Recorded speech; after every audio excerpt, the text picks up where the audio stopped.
चुड़ैल और जादुई परी। गोपाल नाम के राज्य में दो पति पत्नी गणवती और शंकर अपनी एक बेटी रेशा के साथ रहते थे। रेशा के पिता आम के व्यापारी थे। वो हर रोज जंगल में जाकर आम तोड़ते और बाजार जाकर बेचा करते थे। वो हंसी खुशी अपना जीवन संपन्न कर रहे थे कि एक दिन एक काली चुड़ैल उस राज्य में आ निकलती है और शंकर को आम तोड़कर ले जाते देखकर कहती है, वाह, लगता है वो समय आ चुका है जब मेरे मन की मनोकामना पूरी होनी थी। अब मुझे तुरंत इस आम के पेड़ का पता लगाना है। वे चुड़ैल अपने जादुई झाड़ू पर बैठकर उड़ती हुई जंगल में आ निकलती है। चुड़ैल की नजर जब आम से लदे पेड़ पर पड़ती है तो उसकी राल टपक जाती है।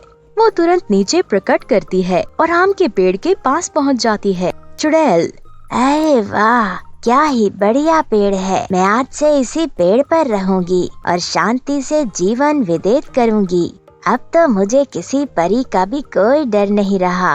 वे चुड़ैल बहुत मजे से आम के पेड़ से ढेर सारे आम तोड़कर उनका आम रस बनाकर पीने लगती है। ढेर सारा आम रस पीकर भी उसका मन नहीं भरता। वो कहती है, ऐसा शानदार और रसीला आम रस मैंने अपने जीवन में आज तक नहीं पिया। ये स्वादिष्ट से आम तो मुझे बहुत पसंद आए हैं। मैं इनका रोज आम रस पिया करूंगी। वे चुड़ैल रोज के रोज बहुत सा आम रस पीती। अब वो बहुत खुश थी और इसी खुशी में उसे एक दिन ख्याल आता है, अगर ऐसे ही मैं रोज रोज आम रस पीती रही तो इनको खत्म होने में जरा देर नहीं लगेगी। मुझे इसका कुछ और उपाय सोचना होगा। उधर शंकर जो आम बेचने मार्केट जा रहा था, उसका रास्ते में एक्सीडेंट हो जाता है और वो कितने दिन आम तोड़ने जंगल में नहीं जा पाता। जब उसकी तबीयत संभलती है तो वो आम तोड़ने के लिए जाने लगता है। रेशा, पिताजी आपकी तबीयत ठीक नहीं है, आप कुछ दिन और आराम कर ले, फिर आम तोड़ने चले जाना। नहीं बेटा, अगर मैं आम तोड़ने नहीं गया तो भोजन कहाँ से आएगा। अब मैं कुछ बेहतर हूँ, चला जाता हूँ, तुम निराश मत हो। पिताजी आप आज रुक जाएं, मैं चली जाती हूँ। जब आपकी तबीयत संभल जाएगी फिर आप चले जाना। ठीक है बेटी, अगर तुम इतनी जिद कर रही हो तो चली जाओ, परंतु ध्यान रखना कहीं रास्ता ही ना भटक जाना। ठीक है पिताजी, चिंता मत करें, मैं बस तुरंत गई और तुरंत आई। वह रेशा जंगल की ओर चल देती है। काफी देर चलने के बाद वो जंगल में आम के पेड़ के पास पहुंच जाती है और आम तोड़कर टोकरी में रख लेती है। रेशा आम तोड़कर वापस आने लगती है तो चुड़ैल जो बहुत मजे से पेड़ के पास सो रही थी, उसकी आंख खुल जाती है। अरे ये कौन खड़ूस लड़की है, इसने मेरी नींद खराब कर दी और तो और मेरे पेड़ से आम भी तोड़ कर ले जा रही है। इसकी इतनी हिम्मत। चुड़ैल गुस्से से सोचती है और रेशा को आवाज देती है, ए लड़की, रुक जा, और ये आम तोड़कर कहाँ ले जा रही है, वो भी मुझसे अनुमति लिए बगैर। कौन है यहाँ, कौन बोल रहा है?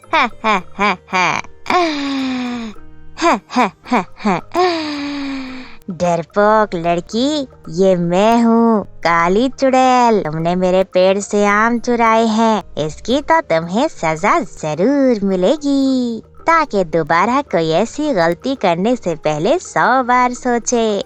मैंने कोई चोरी नहीं की, ये पेड़ हमारा है जिससे रोज हम आम तोड़कर बेचते हैं। चुपचाप मुझे मेरे आम वापस कर दो, वरना तुम्हें मुझसे कोई नहीं बचा सकता। नहीं, ऐसा अत्याचार मत करना, मेरे पिताजी बीमार हैं, हमारे घर खाने को कुछ नहीं। मैं ये आम बेचकर कुछ रकम हासिल करूँगी और भोजन खरीद पाऊंगी। मुझे तुम्हारी किसी बात पर विश्वास नहीं। इतना कहकर चुड़ैल रेशा के मुंह पर थप्पड़ दे मारती है। रेशा चुड़ैल को गुस्से में देखकर डरते हुए रोने लगती है, परंतु चुड़ैल उसको फिर भी आम तोड़ने नहीं देती। ये सब कुछ एक परी देख रही थी। उसे चुड़ैल की इस बुरी हरकत पर बहुत गुस्सा आता है। फिर परी कहती है, ये क्या कर रही हो तुम, एक छोटी सी लड़की के साथ? काली चुड़ैल, तुम्हें परिस्तान से इसीलिए निकाला गया था, तुम किसी का ख्याल नहीं रखती थी, अपने बारे में ही सोचने वाली और अपना भला करने वाली एक बुरी चुड़ैल हो, जिसको कोई भी अच्छा नहीं समझता। तुम मनहूस परी यहाँ भी आ टपकी, वहाँ तो मैं तुम्हारा कुछ बिगाड़ नहीं सकी, परंतु इधर तुम मुझसे नहीं बच सकती।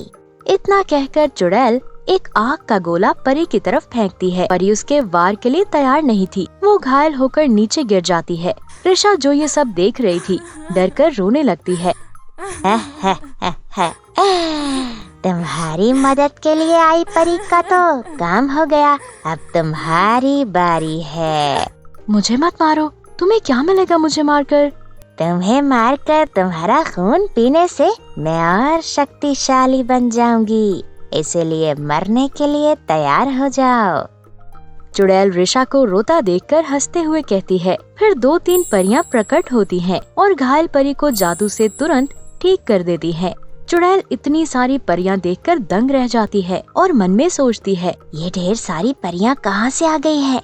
इन सब के सामने तो मेरा जादू काम नहीं करेगा। इससे पहले ये मुझ पर हमला कर दें, मुझे यहाँ से भाग जाना चाहिए। इससे पहले चुड़ैल वहाँ से फरार होती, एक परी अपनी जादुई छड़ी से उसके सामने आ जाती है। हाँ भाई काली चुड़ैल, कहाँ भागने का सोच रही हो? तुम्हारी आजादी के दिन खत्म हुए, अब मरने के लिए तैयार हो जाओ। नहीं, तुम सब मुझे नहीं मार सकती, मैं तुम सबको खत्म कर दूंगी। वे दूसरी परी सामने आती है और कहती है, खात्मा तो तुम्हारा होगा काली चुड़ैल। हमने तुम्हें एक मौका देकर गलती की थी, तुम इस लायक ही नहीं थी, तुम्हें क्षमा किया जाता। ये सारी परियां चुड़ैल के आगे पीछे खड़ी हो जाती है। जब चुड़ैल देखती है कि उसे अब कोई नहीं बचा पाएगा, वो तुरंत माफी मांगने लगती है। मैं दोबारा किसी को तंग नहीं करूंगी, मुझे आखिरी मौका दे दो। तुम अपना मौका जाया कर चुकी हो, अब कोई माफी नहीं। वे परियां आग के गोले उस पर बरसाती हैं, तो चुड़ैल जलकर राख हो जाती है। वे रिशा भी आम तोड़कर टोकरी में रखती है। आप सबका बहुत बहुत धन्यवाद अच्छी परियों, आपके कारण मुझे और बाकी सब गांव वालों को भी काली चुड़ैल से मुक्ति मिल गई है। इतना कहकर रिशा घर की ओर चल देती है।